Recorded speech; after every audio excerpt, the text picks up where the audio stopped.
We all deep down have a little bit of a desire to do some self-experimentation. What I mean by that is truly understanding what works for our specific bodies.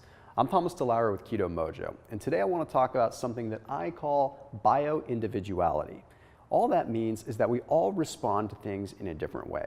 And when we're specifically talking about ketosis, and particularly testing your ketones when you're on a ketogenic diet, we have to remember that we all utilize nutrients in a different way. I'm going to lead off by giving you a personal example. I am someone that gets kicked out of ketosis very, very easily. What that means is that through self-experimentation and through lots of testing, I have found that ultimately proteins kick me out of ketosis if I have too much of them. However, I know people that don't have that situation. I know plenty of people that can consume large amounts of protein and never get kicked out of ketosis through the process of gluconeogenesis. So self-experimentation is very, very critical when it comes down to finding what works best for you.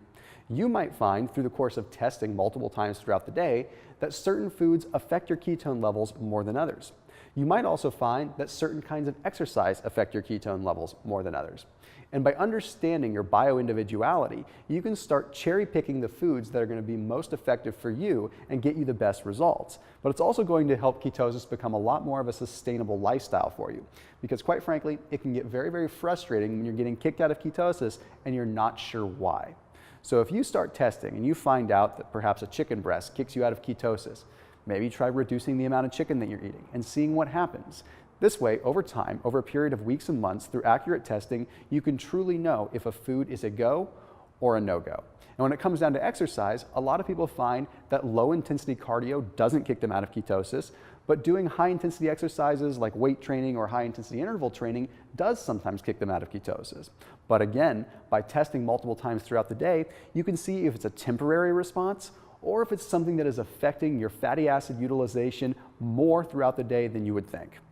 Last but not least, some of the science is starting to show that some people are better fatty acid oxidizers than others. All that means is some people utilize fats more efficiently than others. It means their body is more efficient at breaking down triglycerides into fatty acid molecules that can be used for energy. It doesn't mean that you're not going to burn fat. It doesn't mean that you're not going to create ketone bodies. It just simply means that some people will create more ketones and utilize more fatty acids than others. It's not the end-all be-all, and it doesn't mean you're not in ketosis. And again, it doesn't mean that you're burning more or less fat than someone else. It just means that you oxidize less per gram than someone else might. Because here at Keto-Mojo, we're all about rising the tide so that all ships rise, so we can all learn about the ketogenic diet and take the best steps that we possibly can to live the healthiest life possible. I'll see you in the next video.